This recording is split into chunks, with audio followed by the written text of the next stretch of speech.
Austin 316 says I just whipped your ass. And what's it gonna do? It doesn't matter how you're doing. Woo! Wheeling, dealing, limousine right, jet flying. Can you dig it, sucker? Would you please shut the hell up? You don't know what hard times are, Daddy. The cream will rise to the top, oh yeah. Oh, yeah. Look at the human rubble. What up? What up? We finally broke it. Fuck you. What up? What up? Welcome to episode 109 of Keep the Kayfabe. I'm Mike, sitting here with my boys, giving me the scissors, and we're ready to talk some wrestling. So that's what got me going already tonight. We watched a nice little Dynamite this evening. We saw a heel turn from the heel himself that maybe we saw coming, maybe we didn't. We're going to get our reactions. It's still real fresh, so we're going to break that all down real quick. There's some CM Punk news that we got to get to. The trios best of 7 match is carrying on that we're going to get to. Let's talk to someone who keeps it regal, and I hope he's okay.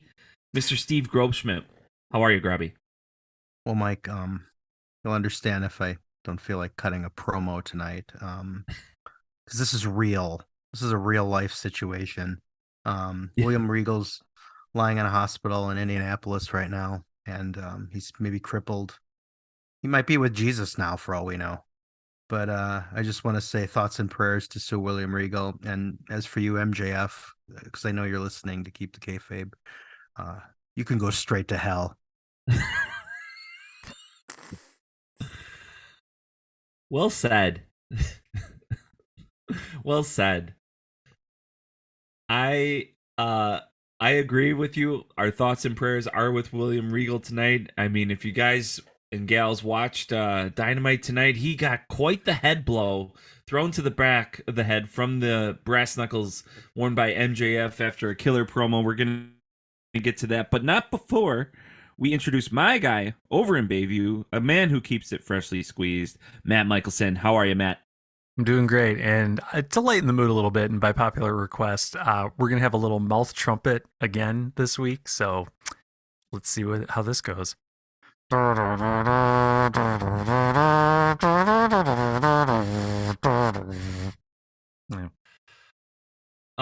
Two things. First, if there's have you ever seen Private Parts by like the Howard Stern movie? Remember, like when he made the girl put the speaker up to her private parts and turn the bass up real high? I actually don't know, because I've honestly never seen that movie. That's like one that I've just missed all these years.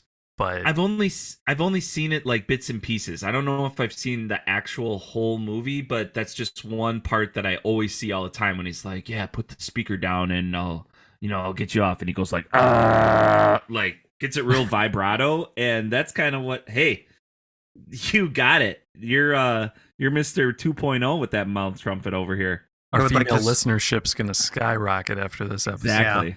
Yeah. You now know what to do when you're listening to Keep the Kayfabe.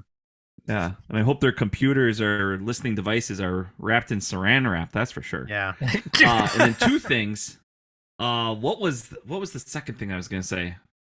Oh, it was you're doing the song, the Kenny Omega and Young Bucks song, right? Yeah, Carry On My Wayward Son. Yes. Yeah, I don't know if I'm feeling that. Before we get to the MJF news, like, let's talk about that for a quick second. Like, how long is they going to do this for? Yeah, I was thinking the same thing. Like, the pay-per-view, it was really cool. It was a great return comeback special occasion song. And apparently Kenny and the Bucks really like it, and the Bucks have wanted to use it for years. But it just, I don't know. Like, it's like you hear that intro play where they're just singing, and it's really weird at the end of a match, because it's like, well, are they going to play their music? Oh, the music is playing. It just hasn't really kicked in yet. Yeah, I totally agree with you, I think. Well, it's like, okay, so Jungle Boy has that Baltimore song, and that's like, a little bit of singing. Mm-hmm. It's not very wordy. It's mostly, oh. And then, they have that one song that the Best Friends and Orange Cassidy come out to that they bought. And, that's not very but this is like a really wordy, lyrical song. Lots of lyrics, and I don't know. It's Mhm. like I think they're peacocking a little too much with it. Because I mean, Well, yeah, the Bucks and Kenny can like get anything over. I feel like, but this is kind of a stretch, and it might. I don't know. weren't they I'm thinking not that into it. it's like another yet another shot at Punk, where it's like, there'll be peace when you were gone, and Hmm. I don't know. See, that's real deep. See, we're not. I'm not but even that is a little looking deep into it for the that long. average fan. Yeah. Mhm. Yeah. So, and I don't even really love that song to begin with. And it's a song that's kind of subjective. Like if you don't like Tarzan Boy by Baltimore, then fuck you. Honestly, I don't want to know Yeah. you. Yeah. If you're actually So- somebody listening and you don't like Jungle, Baltimore, Tarzan Boy. Tarzan Boy, you can unsubscribe right now. Yes, please. One of the best But- karaoke songs of all time. But if you're from New Jersey, we please don't unsubscribe. We love No, you they there. probably use that song like when they probably play it when they're beating people up. Yeah. Yeah. Oh, that's good stuff. Okay. So that's the jury on that piece of information. But the gig is still up on the health of Lord Stephen Regal. Oh, God. Or William Regal, excuse me. It's all right. Tony Schiavone made the same mistake. He was so upset tonight. He was very Fuck upset. yeah. I'm still distraught. I'm molting. I can't believe well, first of all, MJF comes down wearing a suit.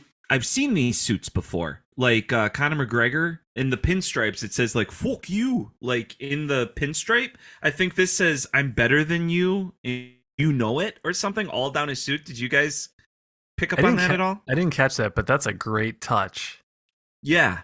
Yeah. Unbelievable. Like I just love how he's pulling this rich thing off. I mean, that's always been his thing, but it just keeps getting better and better as he becomes, more successful as the champ. And it's totally working. Unlike Bobby Roode in NXT, how they kind of had him do the same thing, like show him by like diamond rings on Wall Street and bullshit like that. This is just like cocky confidence, fuck you, spit in your eye. I love how he works the crowd and calls, when he is in a shit town, he makes sure they know they're in a shit town. And he's never wrong. The man is never wrong. He says a lot of shit, Yeah. but rarely do I disagree with him. But also, he decked out the AEW belt in a Burberry print, basically threw the current championship belt to the outside of the ring, called it a piece of shit. It was beautiful, and unveils his own design, which is great. I a really, perfect really heel love move. this. Exactly.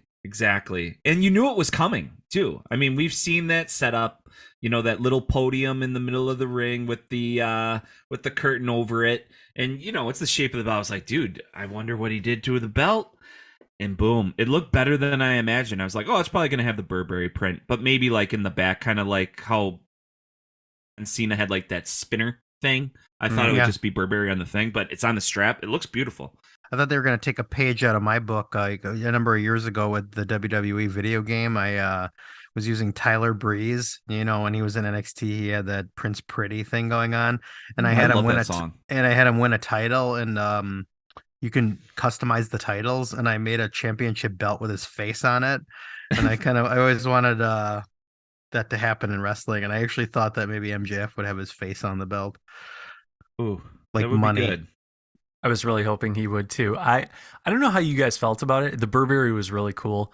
I feel like the crowd's reaction was really like there was no reaction. It was strange. Like they uncovered the belt and I think everyone was kind of like, okay, what's the difference? Because even on TV, it took me a minute to really see the Burberry on the leather just because it was so well done. Yeah. I was Well, almost it's a hick expecting something town. way more over the top and obnoxious, but it was so well done. It was great. And like the actual gold plating on the belt didn't look all that different from the original title. And moments ago, we have MJF, tearing it apart, saying how it reminds him of all the former champions and stuff, where his belt really doesn't look all that much different, with the exception of the Burberry. But still, I'm all for it. Like anything different they try and do, yeah, by all means, especially with MJF. Totally. Well, and I mean, people of Indiana probably wouldn't know Burberry if they saw it. Plus, a lot of them were probably sitting on the other side, on the hard cam side, so they weren't looking at it dead on. Yeah, But I don't know. if it's not on a pattern of toilet paper, they probably don't understand it. No, or in a cornfield. Right. Okay, so now the big news came after he's going on and on about Regal, how everybody in the business respects him. Read a nice little email that Regal wrote to MJF, very nicely said. And yeah, there was just like this lingering, like something might happen, as it was almost like a snake toying with its food, like a mouse or something like that. Like MJF was circling him very serpentine, and then boom, blasts him, blindsides him with the brass knuckles to the back of the head. And as the boys on the TV booth, Taz, Excalibur, and Shivani mentioned all of Regal's health issues, really played it up like, oh, this is bad, this is bad, this is bad. But I mean, see this coming, Steve? I know you had a little sneaky suspicion. I only saw it coming. Okay, I saw something coming, like, and like as I said to you guys earlier, like Regal's the way he looked at him the entire promo, especially when he started talking shit about Bryan Danielson, was odd. Like he was like sort of not having it. But then I kind of thought, well, okay, maybe this is just gonna be, like sort of like Moxley. Remember when he was like talking about how Moxley was so hard to control? This was just gonna be a challenge for him. I didn't see until he started kind of actually when I figured out something was going to happen is when he took the knuckles out and then wore them, because I figured like if you're going to hand them to him, you're just going to hand them to him. When he actually put the brass knuckles on, I'm like, oh shit, he's going to use them. Um, and yeah, no, it was just perfectly done. And I mean, Regal, of course, perfectly like just laid there in a heap. Like it wasn't like he overacted it. He just went Right. down and looked like he was legit out, and then didn't move, and then like the little trickle of blood. It was like it was Yeah. perfect. And okay, we all saw Regal turning to join him coming. I don't think we saw this coming, and it's like what a perfect thing, because next week we have no idea what's going to happen, and that's like wrestling at its best. Was so good. I agree with everything Steve just said. Nothing really much to add. I did not see this coming. I was actually thinking near the end of MJF's promo, I was kind of like, okay, cool. He talked. I mean, the guy always delivers a killer promo. But when he started talking about the brass knucks, I still wasn't picking up on it. But then when he was walking around William Regal, that's when I started to suspect something was up, because I'm just thinking, then I put two and two together like, oh, okay, I see what's about to happen here. Granted, never saw it coming before then. I was still shocked when it happened, but they alluded to it well before MJF and William Regal were aligned. So it's cool to see it all come for full circle. I was a little worried that MJF was getting too much of a babyface reaction, I think, the last few weeks. And if they really want to keep him as a heel champion, you think like, well, how are they going to do that? This was the perfect way to do it. Like it worked on so many levels. And then we see Bryan Danielson come running out with one boot on and like half his wrestling gear, like he had literally just jumped off the trainer's table and like run out to help Regal. So yeah, every piece of this was just perfectly done. Totally. Yeah, I'm glad you mentioned Danielson, Matt, because he's going to seek some revenge on, that's his Mr. Miyagi. Somebody went at him. So we might see a little story developing after Ricky Starks and MJF meet, because it sounds like Ricky's going to take a strong run at this. So, yeah, lots of stuff going. And we forgot to mention during the promo, MJF kind of went at Triple H and Nick Khan in WWE when they're talking about the bidding war of 2024. They're still going at this. This is going to be some very long, drawn out storytelling, but I'm here for it, eh, boys? Yeah, I think so. It hasn't gotten old yet, because I think he doesn't mention it every week. And I wouldn't even say every month necessarily, just often enough to keep it in the back of your mind. I did get a kick out of how he called Triple H trips and kind of smirked at the camera when he said it. Just like it's so obvious and on the nose. Like at first I didn't even think he was going to say it. I'm like, he's not going to actually call him out, but then he does and uses even a nickname. Just so good. I don't, I wonder sometimes if they reference WWE a little too much. But honestly, this was so well done that I didn't even care. I thought it was really entertaining. Right. Well, now that the old man Vince McMahon isn't at the helm, I think it's a little bit more playful now, because you got actual people working for both companies that have like, a real beat on the pulse of the business and are trying to, synchronize with fans and what they want. They're attempting that, as we're seeing in WWE of the changing of the guard. But yeah, I like the little digs, the little shots, the little daggers. It's kind of like they're coaxing them WWE to respond in some way, but I don't think they will, because then I think it will put more attention on AEW. So, it's harmless. I don't think it's a bad thing. But yeah, MJF definitely has a problem with authority, so I don't know how well he would fit in over at the WWE. Kind of like CM Punk, a man who's very rebellious, and we've seen him, rattle a lot of cages in AEW, but he got in the doghouse quickly after he won the AEW championship at All Out this past September. He's been off TV, but his shirts are still on sale on AEWshop.com. Run out and get one after a Keep the Kayfabe shirt, of course. But a lot of fans, there's been some stuff, like, what's the story? I think, Matt, you're the one that shared us with the group today that the CM Punk thing, this whole thing might be just a big work. What are you hearing? Yeah. Honestly, I don't know. It could really go either way. So, for those of our listeners who maybe are newer to AEW or trying to get caught up and up to speed on everything, at All Out back in September, CM Punk was part of a press conference after the pay-per-view and just really let loose on the wrestling media, just aired his grievances, a lot of it out of character. And then after that, the Elite and him got into some sort of a backstage altercation and basically beat the crap out of each other. All of them were suspended after that. The Elite recently came back at the pay-per-view just a couple weeks ago. CM Punk still not on TV. And I don't think we've really heard definitively whether he's coming back or not. And Mike, that kind of leads to your point. Like, this whole thing could really be an elaborate work. If it is, it works on a lot of levels, because Punk is going to have probably more heat than MJF, I would say, even when he comes back. It's going to be somewhere between MJF and Sammy Guevara. I don't think it's go away heat, but it's closer to that than it is to just kind of like insulting the team, the local town's sports team or whatever the case might be. So that's what I heard about it.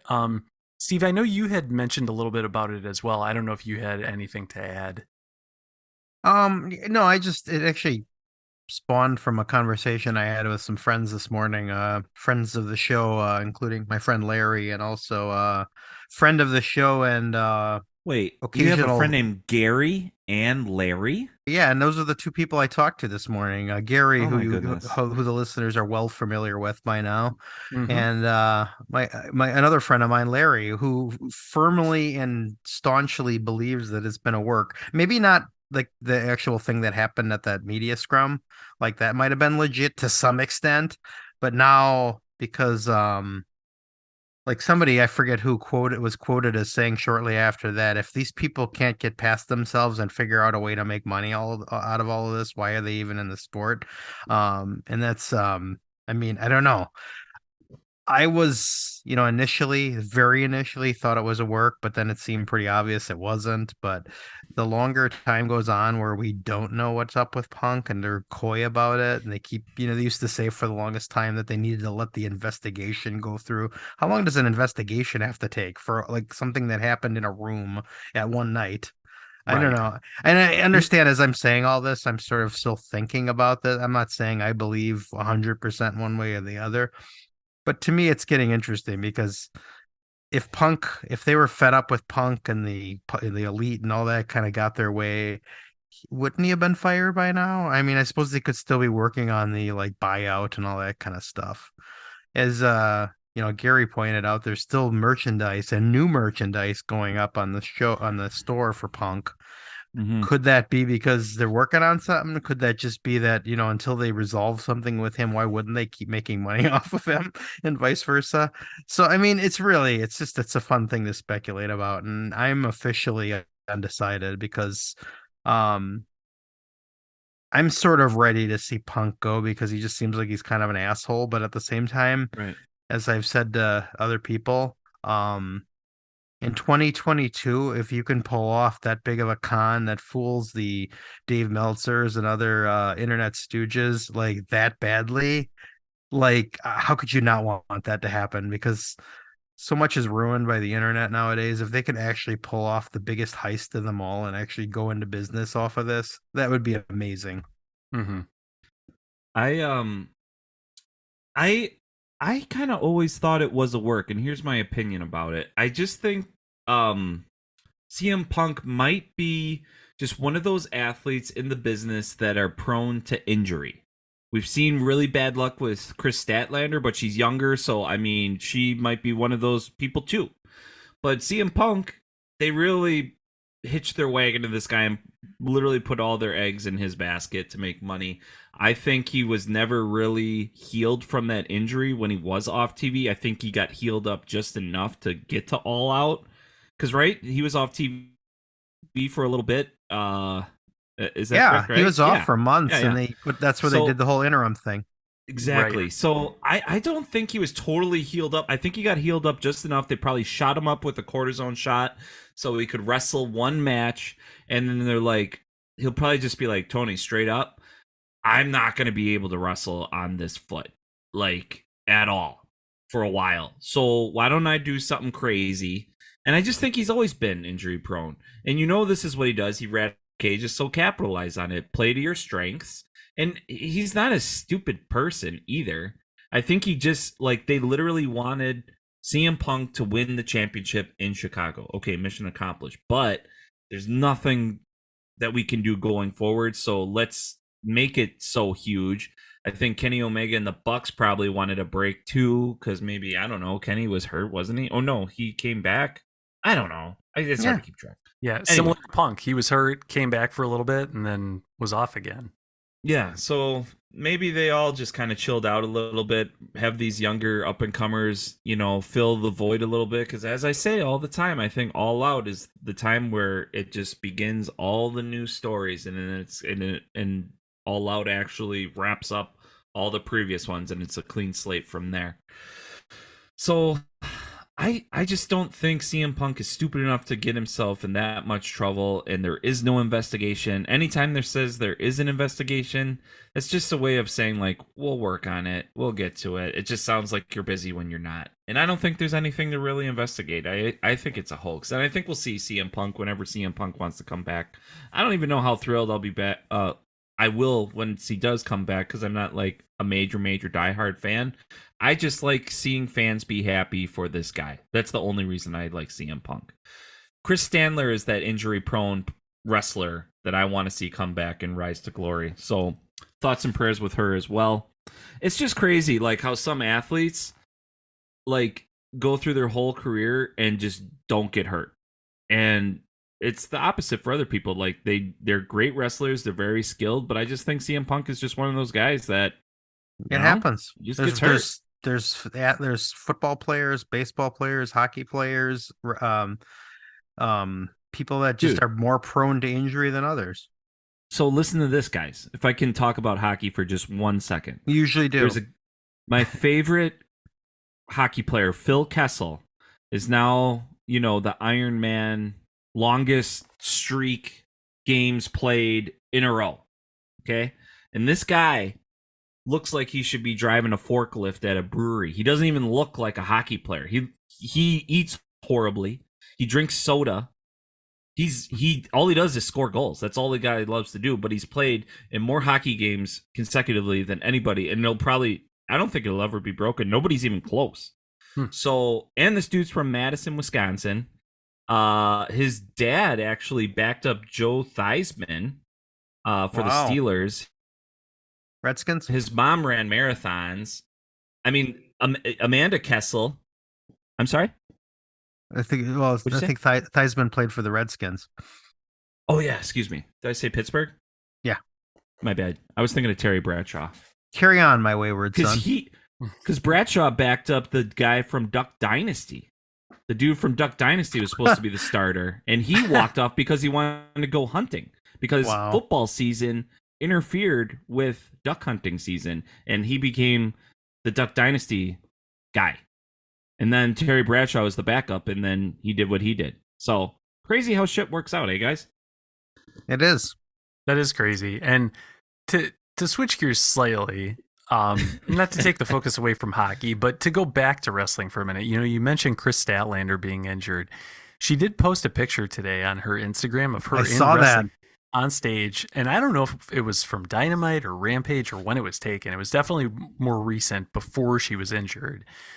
I can't wait for her to get back. God, one of the dream matches I've started fantasy booking with Jamie Hayter now as the women's champion, actually, is Jamie Hayter versus Chris Statlander, like two of the strongest women in the AEW women's division. God, they both have very similar builds. Chris Statlander has a history of a rivalry with Britt Baker, and some of that ties in with Jamie Hayter too, I'm sure. So they can easily build something off of that.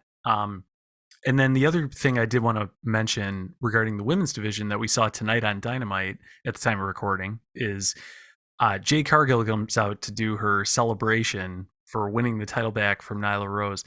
It was really awkwardly delivered. Like, the material was good, but I think Jade's delivery just wasn't all that great. But the whole segment ends with Bow Wow appearing on a screen, talking about how something big's coming and they're going to see each other soon. I mean, I can't imagine Bow Wow is going to wrestle Jade Cargill, right? Actually, I think that's possible. Yeah. Why not? Why not ever beat up a dude? Right. I'm not saying I want it. Yeah. And like, I think AEW and WWE alike don't really entertain the idea of like men versus women or women versus men for the most part. I think Jade is one exception they could make just because she's so dominant. We were speculating a little bit before we started recording, and somebody on this thread mentioned the idea of Bow Wow being related to Snoop, who is related to Sasha Banks, who could come in and take the title off Jade. I don't know what your guys' thoughts are of like, is that a possibility? It sure seems like it. I mean, Sasha, nobody knows what's going on with her. You hear rumors on the internet that maybe she's talking to WWE, maybe she's not. I saw a headline today, didn't bother to read the article, but they said that like talks broke off with Sasha and WWE. She's talked about going more in Hollywood because she is, she was in The Mandalorian and stuff. So nobody really knows what's going on with her. So that tells me that it's entirely possible. Like, she could show up. Yeah.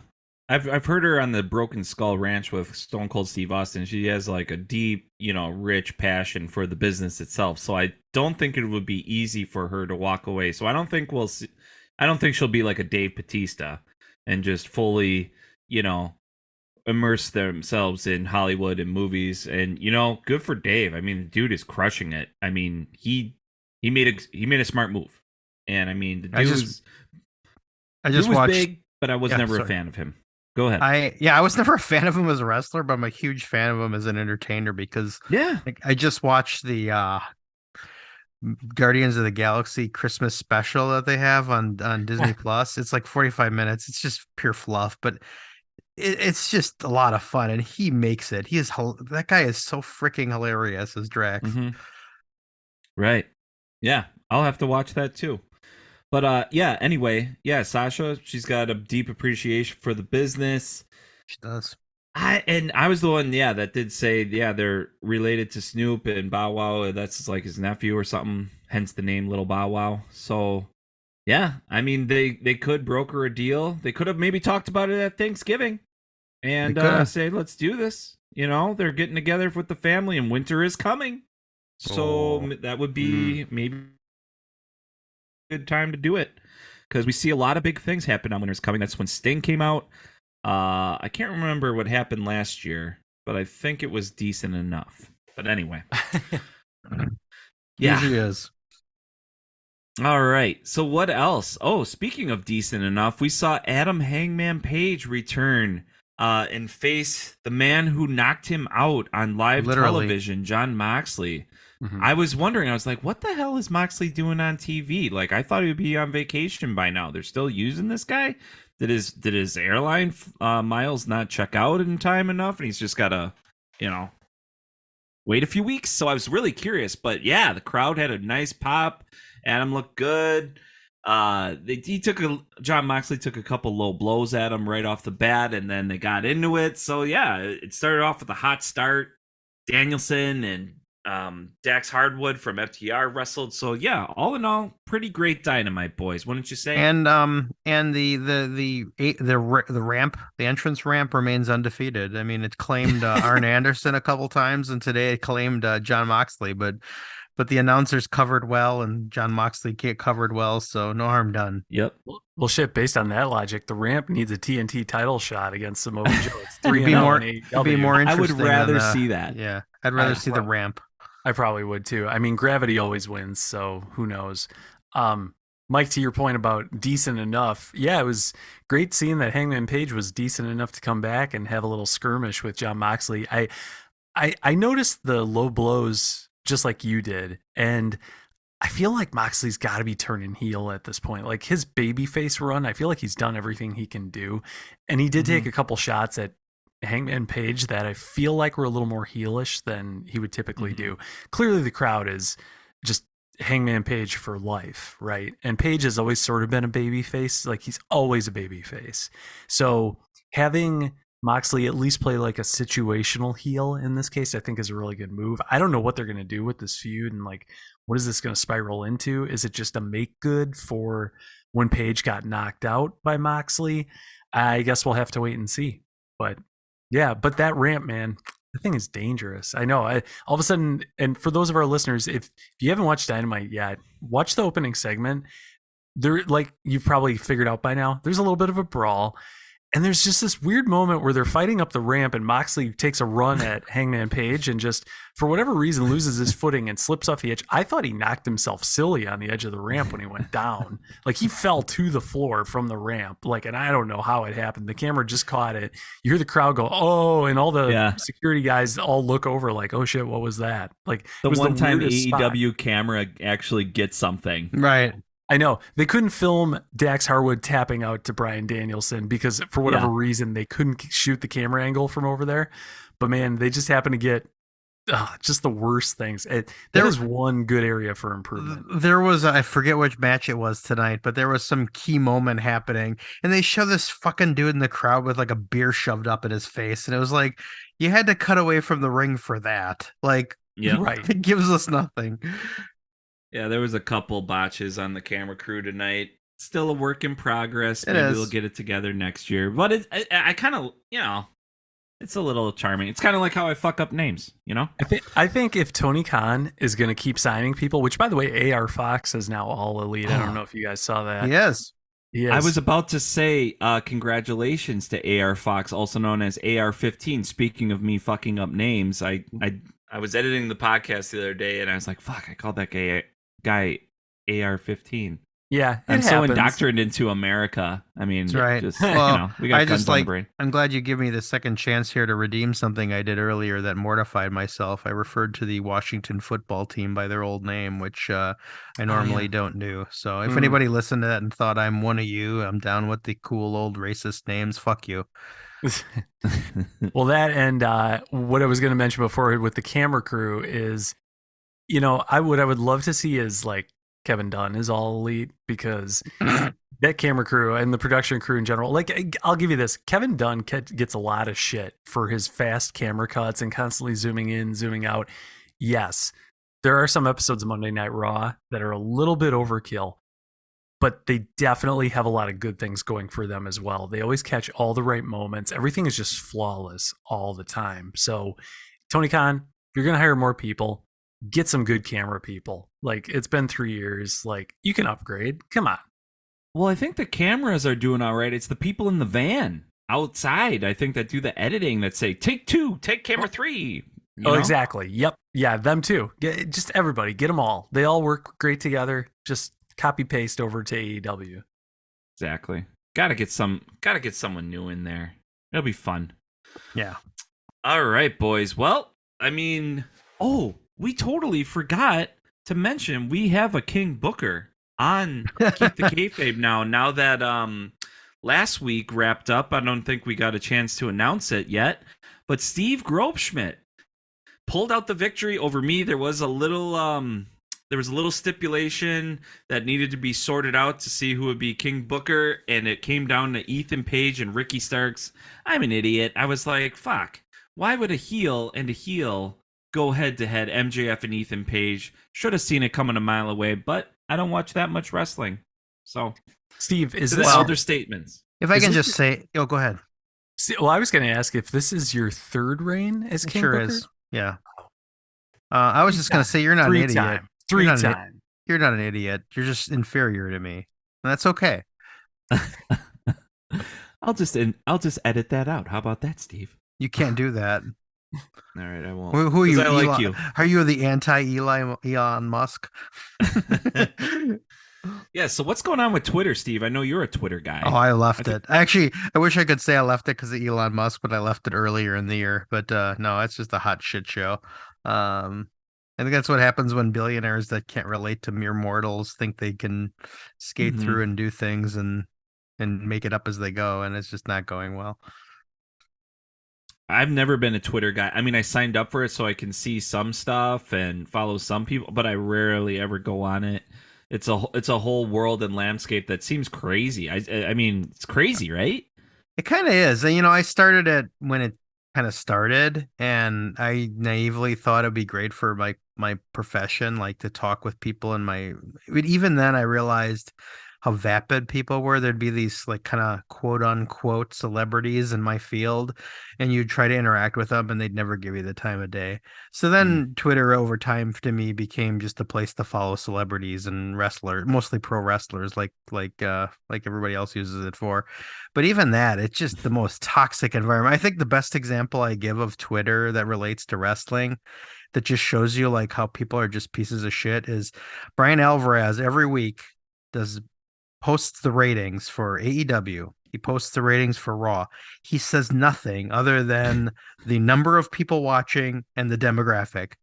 And every week, it like people start spouting off about how he's biased, how he's pro AEW, how he's pro WWE, whatever. It's just hilarious. He puts two Raw numbers up, and it just people, or there'll be people like, oh, AEW sucks, you know, like AEW in its first week doesn't beat Raw, which has been around for 20 years, so it's gonna fail. You know, it's like it just brings out any moron that can manage to unball their fists and type enough to start an account. It's just Right. Yeah, it's a cesspool. Like whatever you're into, things that I like, video games, Star Wars, it just brings out the worst fans, and it actually made me start liking wrestling less, so I had to leave it. If you want to talk to people with similar interests and have really fun, hilarious conversations, go on Reddit. Yeah, Okay. Yeah, easy enough. more Is it intelligent better? people. Yeah, more intelligent Are you people. a Reddit guy? I am a Reddit guy. Yeah, I'm not too much of a poster, but I do like scrolling through it. Okay. So what's the deal? Like you just follow certain topics and then you just see everything that people talk about on said topic or something? Pretty much. Yeah, you pick like a certain set of topics you're interested in, and there's what's called subreddits on them. Like there's Okay. a subreddit about the show Murder Mountain, which was like a Netflix documentary series a couple of years ago. And they had an entire subreddit, which is basically a forum to discuss it. And I actually had the top Reddit thread at one point, not to put myself over, but at one point there was this guy in the show who I thought was freaking hilarious and just went out of my way to film 5 seconds of the show where he makes some really hilarious comment, posted it, everybody upvoted it. It was like by far the number one thing. It probably still is on that thread. Oh shit. But it is nice for, even normal things. Like if you're trying to fix your house or something and you just want to get some opinions from people, Reddit is a great resource. And people upvote things, so you're going to get the best answer like right away. It's pretty cool. If you haven't checked it out, check it out. Huh. Man, it sounds like I need more time in the day. Cuz I think I would get fully immersed in it. You would lose 'Cause- even more time if you open Reddit. It's just once you start, it's hard to stop. Oh my goodness. Yeah, I mean, I see it every, stuff, came from it, but yeah, sounds fun. Less toxic than Twitter, would you say? Yeah, definitely. Well, depending on what you follow, I'm sure. But for the most part, Okay. I haven't really seen too much bad stuff. Granted, I'm sure there's people listening to this podcast who are like, oh, well, clearly you haven't followed Square Circle on Reddit or any other wrestling related subreddits. Gotcha. Okay. So it's kind of like the crowd you surround yourself with. Yeah. Like, Exactly. it can be as brutal or clean as you want.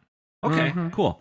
Thanks for getting me hip to that, boys, because, yeah, that's, those are two areas. So we try to do more than just expand your mind and things other than wrestling here on Keep the Kayfabe. And one of them is awesome promos. So let's get to the mailbag and go to our promo of the week. This one comes from Ronnie Friend from Milwaukee. I did a little time in jail and studied the match. I came out a new man. Oh, yeah. Keep the kayfabe. Dig it. Thanks, Ronnie, my friend. So, yeah, he submits a Macho Man Randy Savage promo. It just says from WrestleMania 3, which is one of the greatest of all time. So, let's listen to this historic promo from Macho Man Randy Savage. Dig it. Ooh, yeah. Macho Man Randy Savage, Intercontinental Heavyweight Champion, was in a state of shock when Ricky the Dragon Steamboat came back, yeah. But this time, in front of the largest audience in the world, I will not only embarrass you, not only pin you with the 1, 2, 3 count, but I'm going to put you out of wrestling for good. Oh, yeah, Dragon, I am the Lord and Master of the Ring, and you're going to find that out, one athlete to another, right now. You can't be with me, no. History beckons the Macho Man, yeah. Rest in peace, Macho Man. You were truly one of the best. Thank you so much for that one, Ronnie, and hope you're doing well out in the world. Yeah, all the best. What did you guys think of that promo? Did you love it? Dude, I still to this day cannot wrap my head around how Randy Savage can go from just simmering to boiling over and simmering again in the course of like a second. It's just awesome. Right? Yeah, he just to say he's one of the best. It just feels like it's a gross understatement. That guy, I could listen to him all day. Still, he's formative in my fandom. I know. Yeah, I mean, when you watch these Dark Side of the Rings and then some of these documentary specials on the guy, and you learn more about his personal life, it's easy to be like, man, fuck that guy. But honestly, if you're just going tick for tack, straight up outfit, promos, character, wrestling matches, opponents, rivalries, who's done it better in all those categories? Very few. Very few, right? Exactly. And I mean, a voice that you want to have a voice that can't be replicated, only imitated, right? So, yep. Big fan of that one. Thank you so much, Ronnie. Yeah, boys. Well, this was another fun episode. Congrats again, Steve, for being King Booker. Hold that title high. And thoughts and prayers go out to William Regal. Freaking MJF. He doesn't do these things that we preach and shout from the rafters here on Keep the Kayfabe, and I think he needs to. So What's he can that? get along with some fans in these horrible, trashy towns. I think what he needs to do is just stay humble, stay hungry, and stay hard. Oh, Triple H. Indubitably. Could it be my walk or just my stare that makes you freeze when I appear? Super good looking, every hair in place.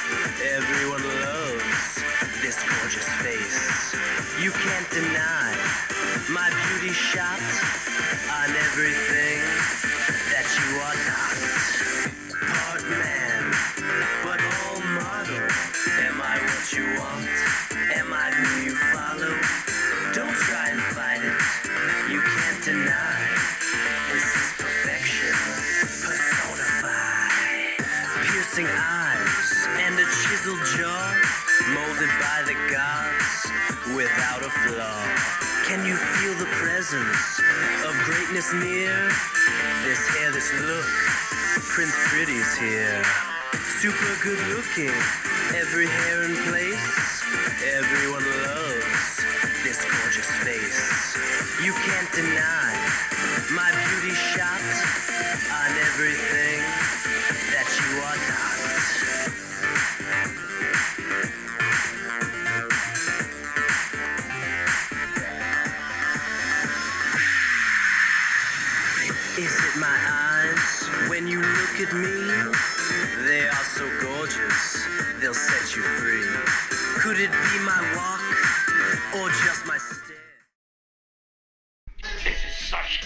shit.